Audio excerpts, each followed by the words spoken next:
அத்தியாயம் 46. யாழினி மாடி பால்கனியில் உள்ள ஊஞ்சலில் இருந்து தெருவை வேடிக்கை பார்த்து கொண்டு இருந்தாள். கௌதம் ஊர்மிளாவுடன் வெளியே சென்று வருவதாய் கூறி சென்று விட்டான். மனது வெங்கட்டை சுற்றி சுற்றியே வந்தது. அன்று ஹாஸ்பிட்டல் ஸ்டாஃப்ஸுடன் போய் அவரை பார்த்ததுதான். அதுக்கப்புறம் அவரிடம் பேசவும் இல்லை, பார்க்கவும் இல்லை.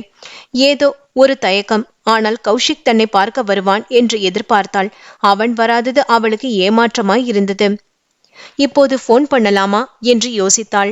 நினைத்ததும் அதுவரை இருந்த தயக்கம் போய் பேசியே ஆக வேண்டும் போல மனது பரபரத்தது. அதற்கு மேல் தயங்காமல் போனில் வெங்கட்டின் எண்களை அழுத்தினாள். ஹலோ.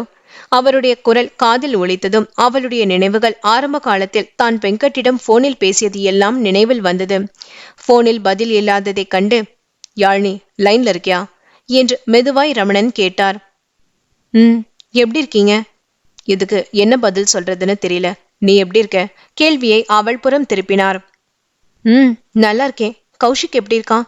அவன் என்ன பார்க்க வருவான்னு நினைச்சேன், ஆனா ஏனும் வரல என்றவளிடம், மகனை தேடுற சரிதான், ஆனா என்று கேள்வியை முடிக்காமலே நிறுத்தினார். அவர் கேட்க வந்ததின் அர்த்தம் புரிந்து அவள் கண்களில் இருந்து நீர் வழிந்தது. அந்த பக்கம் அதை எப்படி உணர்ந்தாரோ தெரியவில்லை. யாழினி பிளீஸ் அழாத. நான் ஏதோ ஆதங்கத்துல கேட்டுட்டேன். என்னால நீ அழுதது போதும். இனியாவது நீ சந்தோஷமா இருக்கணும் பிளீஸ்மா என்று உள்ளார்ந்த அன்போடு அவர் சொல்லிய வார்த்தைகள் அவள் நெஞ்சில் இணைத்தது.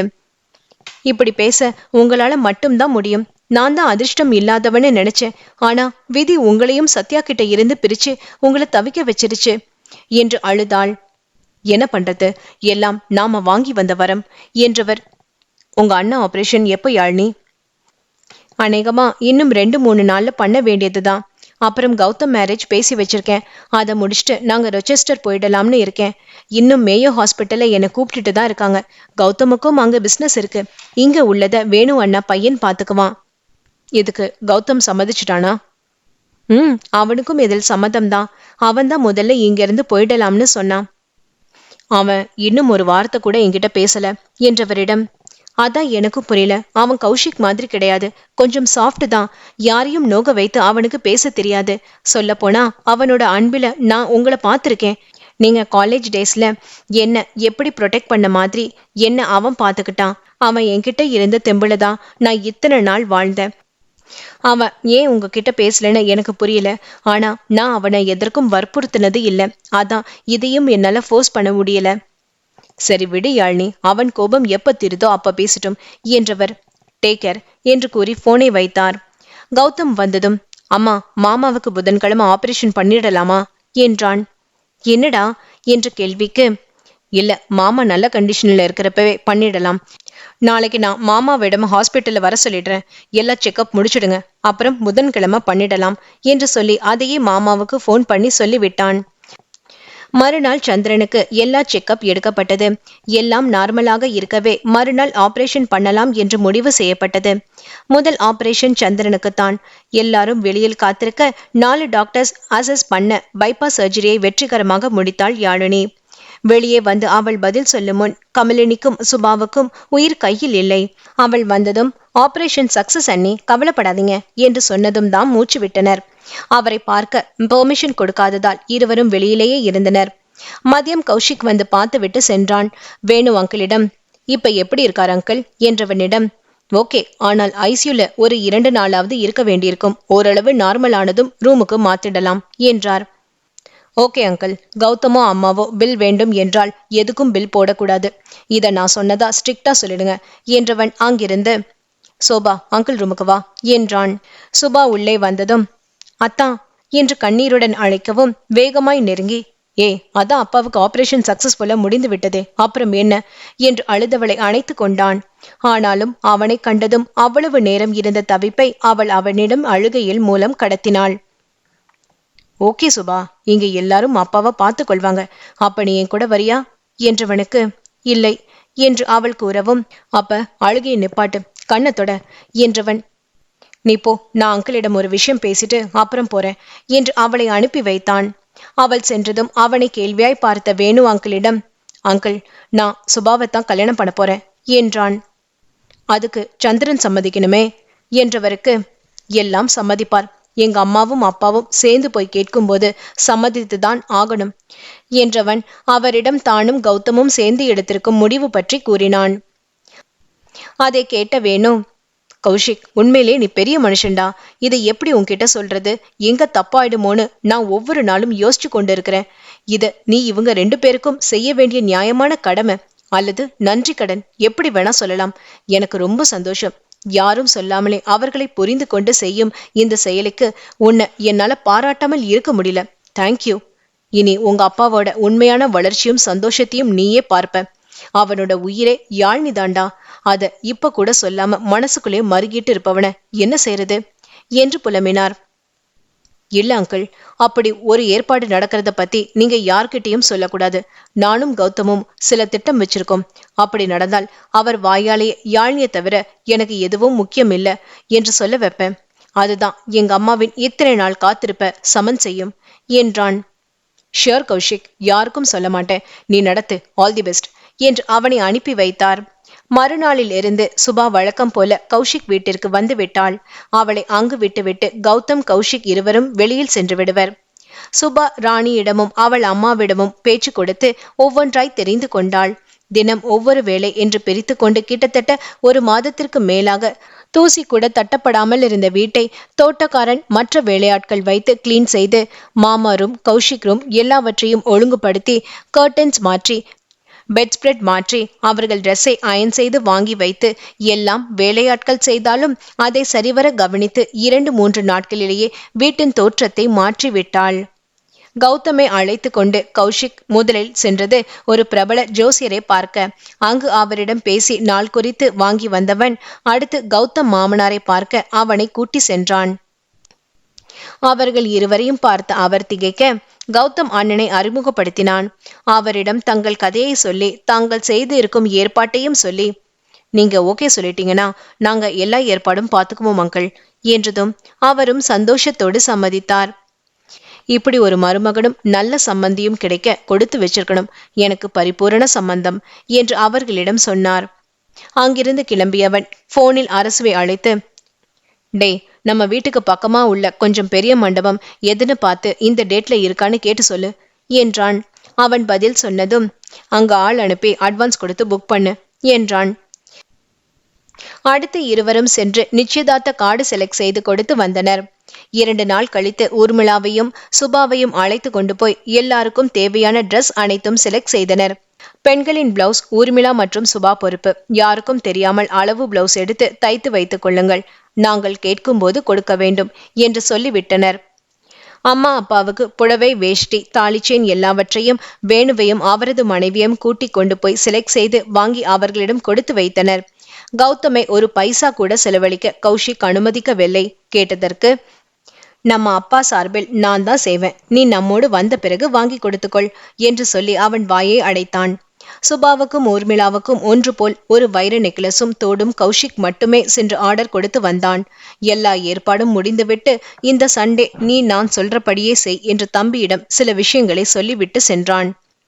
இதற்கிடையில் சந்துருவை பார்க்க வந்த ரமணன் ஹாஸ்பிட்டல் டாக்டர் என்ற பார்வையில் வேணுவுடன் சேர்ந்து சென்று அவரை பார்த்து வந்தார்.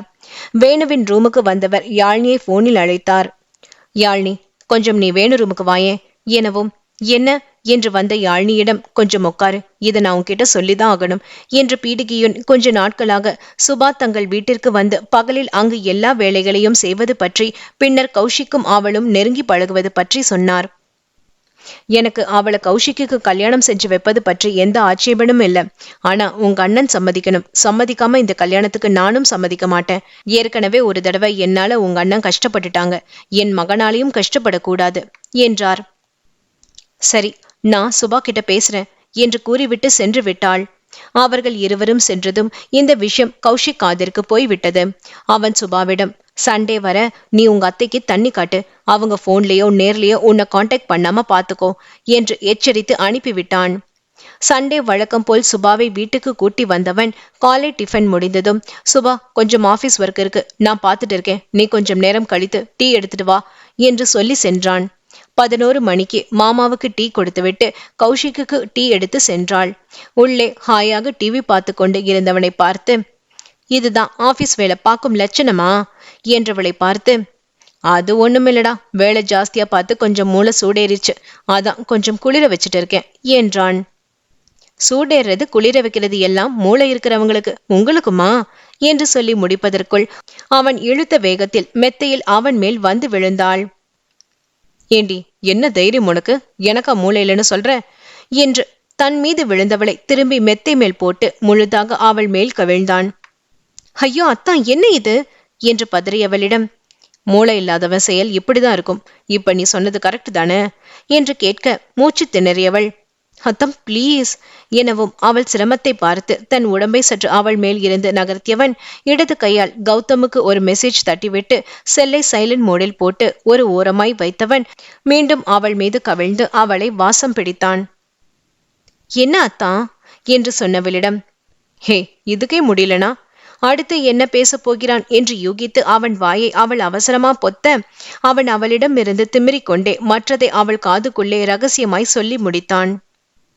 ச்சே, இப்படியா பேசுவீங்க, பேட் பாய் நீங்க என்று வெட்கத்தோடு முகம் பொத்தியவளை, இதை விட மோசமா பேசுறவங்க இருக்காங்க, இப்பதான் ஆரம்பிச்சிருக்கேன் என்றவனின் கைகள் அவளின் வெற்றிடையில் அழுத்தியது. அவன் தன் பக்கத்தில் படுத்து சைடாக அவளை பார்த்திருந்ததால் அவன் முகம் அவள் முகத்துக்கு அருகில் இருந்தது. அவன் மூச்சுக்காற்று அவள் முகத்தில் பட்டு அவனின் வேகத்தை சொல்லியது. அவளை அவன் அசைய விடாமல் தனது கைகளால் சிறை செய்து இருந்ததால் அவளது மார்பு சேலை நகர்ந்து இருந்ததை சரி செய்ய முடியாமல் அவளது அழகுகள் அவன் கண்களுக்கு விருந்தாக அவன் முன்னால் அவளது நிலை அவள் முகத்தை செவ்வானமாய் சிவக்க செய்தது. தனது முகத்தை அவளது சங்கு கழுத்தில் உரசியவன் தனது கால்களால் அவளது பாதங்களை நெரடினான். அவனது செய்கையில் உருகி கரைந்தவள் தன்னை மீறி கண்களை மூடினாள். அவளது எதிர்ப்பு நிலை மறந்து தன்னோடு ஒன்றிவிட்டதை உணர்ந்து அவள் கண்களில் முத்தமிட்டவன் அடுத்து முகம் முழுவதும் முத்தமிட்டு அவளது இதழ்களில் நீண்ட நேரம் நிலைத்தான். அவனது இதழ்களுக்கு இணையாய் அவனது கரங்கள் அவளது உடைகளின் மறைவிடத்தில் எல்லாம் ஊர்ந்தது. இத்தனை இன்ப வேதனையையும் கொடுத்த அவன் திடீரென்று ஒரு சில நொடிகள் தனது செய்கையை நிறுத்தி எதையோ கூர்ந்து கேட்டான். அடுத்து மீண்டும் அவளை முத்தமிடவும் அவள் மேனியை தடவவும் என்று சில சில்மிஷங்கள் செய்து கொண்டே அவள் காதில் சில விஷயத்தை கூறினான். அடுத்து அவளை விட்டு வேகமாய் விலகினான். முதலில் கட்டிலில் இருந்து எழுந்தவன் அவளை எழுப்பி அவளை கொஞ்சம் சரி செய்தவன் மீதத்தை வெளியில் போய் செய், நான் கூறியபடி பேசு என்று கூறி அவளை கதவை திறந்து வெளியில் அனுப்பினான். சுபா தனது உடையை சரி செய்தபடியே வெளியே வரவும் எதிரே அவளது அத்தை யாழினி ரமணன் பின்தொடர வரவும் சரியாய் இருந்தது. அவர்கள் இருவரையும் பார்த்து திடுக்கிட்டவளை நெருங்கி யாழினி வேகமாய் கன்னத்தில் அடித்தாள். வெட்கமா இல்ல உனக்கு என்று சுபாவை பார்த்து கேட்கவும், என்ன சத்தம் சுபி என்று கௌஷிக் ரூமை விட்டு வெளியே வரவும் சரியாய் இருந்தது. அத்தா என்று அழுது கொண்டே தன் அருகே ஓடி வந்தவளை அணைத்து கொண்டவன் அவள் முகத்தை தூக்கி கன்னத்தை பார்த்தான். உன்னை யார் அடிச்சது சுபி என்று அவளிடம் கேட்டான். அவள் பதில் சொல்லாமல் அழுது கொண்டே இருக்கவும், ஏய் பதில் சொல்லடி, உன்னை யார் அடிச்சது என்று உலுக்கவும், டேய் நான் தான் அவளை அடிச்சேன், அவளை மட்டுமல்ல என்றவள் கௌஷிக் அருகில் வந்து சுபாவை பிடித்து இழுத்து தன் அருகில் நிற்க வைத்துவிட்டு அவன் கன்னத்திலும் ஒரு அறை விட்டாள். எங்களை அடிக்க நீங்க யார்? கௌஷிக்கின் முதல் கேள்வி ஆணித்தரமாய் இருந்தது. கௌஷிக், ரமணனின் குரல் ஓங்கி ஒலித்தது. இருங்க டாட், நான் கேட்டதுக்கு இவங்க பதில் சொல்லட்டும், எங்களை அடிக்க நீங்க யார்? டேய், அவ உன்னை பெத்தவடா, அம்மா, சுபா அவள் அண்ணன் பொண்ணு. Well set. அம்மானா உங்க ஒய்ஃபா? அப்படி பார்த்தா ஏன் அம்மா சத்யாமா தானே. இவங்க என்ன பெத்ததினால் மட்டும் அம்மானு சொல்ல முடியாதே. ஒண்ணு உங்க மனைவியா இருந்து வளர்த்திருக்கணும், அல்லது என்னை பெத்து தானே வளர்த்திருக்கணும். என்னை பெத்துட்டு வளர்க்கறதுக்கு உங்க கையில கொடுத்துட்டு எங்கேயோ 25 வருஷமா இருந்துட்டு இப்ப வந்து இவங்க சொல்றத நான் கேட்கணும். நான் உன் அம்மா என்று சொன்னால் எப்படி? யாழினி பொடி பொடியாய் நொறுங்கி போனாள். அவள் மனது தூள் தூளாய் சிதறி கொண்டு இருந்தது. I love Subha, we love each other, I want to marry her. So நாங்க ஒரு காதலர்களா நடந்துகிட்டது என்ன தப்பு என்று கேள்விகளை அடுக்கினான். கௌஷிக், என்ன ஆச்சு உனக்கு? ஏன் இப்படி பேசுற? ஏற்கனவே சுபா அப்பா உனக்கு பொண்ணு கொடுக்க மாட்டேன்னு சொன்னது உனக்கு தெரியும் தானே, அப்புறம் எப்படி இப்ப சம்மதிப்பார் என்று ரமணன் கேள்வி கேட்க, அது எங்களுக்கும் தெரியும் அங்கிள், அப்பா சம்மதிக்க மாட்டார். ஆனால் நான் இவரை தவிர வேற யாரையும் கல்யாணம் பண்ணிக்க மாட்டேன். எங்க அப்பா சம்மதம் இல்லாம இவரையும் கல்யாணம் பண்ணிக்க மாட்டேன் என்று கேட்பவரை தலை சுற்ற வைத்தாள். என்னம்மா இது, கல்யாணமும் பண்ணிக்க மாட்டேன், ஆனா இவரைத்தான் கட்டிக்குவேன்னு ரொம்ப குழப்புற என்று கேட்டவருக்கு, ஏன் அம்மா இல்லையா? உங்க நினைவாகவே இத்தனை வருஷம் வாழ்ந்ததுக்கு நீங்க என்ன செய்து அவங்களோட காத்திருப்புக்கு மரியாதை செய்தீங்க? உங்களுக்காக அவங்க வாரிசு மட்டும் கொடுக்கல, அவங்களோட நியாயமான உணர்வுகளை உங்களுக்காக தீயில போட்டு பொசுக்கி இருக்காங்க. அதுக்கு நீங்க என்ன செய்ய போறீங்க? உங்களால அவங்க கடந்த காலத்தை திருப்பி கொடுக்க முடியுமா? முடியாது. இனி வரும் காலத்திற்காவது அவங்கள சந்தோஷமா வச்சுக்க முடியுமா? யாரோ செய்த பாவத்துக்கு சிலுவை சுமந்தவங்க இவங்க. அவ அத்தைய போல இவளும் எனக்காக வாழாம துறவியா இருந்திடக் கூடாது. எனக்கு அவ மேல இருக்கிற நியாயமான ஆசைகள் அவளுக்கு என்னிடத்தில் இருக்கும் தானே. ஒரு நாளேனும் அவளும் என்னோட அந்த வாழ்க்கை வாழ்ந்து பார்க்கட்டும் என்று நான் தான் வர சொன்னேன். தப்பா இருந்தாலும் பரவாயில்ல. நானும் யாரையும் கல்யாணம் பண்ண மாட்டேன். ஹே வாடி என்று சுபாவையும் இழுத்து கொண்டு மாடியில் இருந்து கீழே இறங்கி சென்றான்.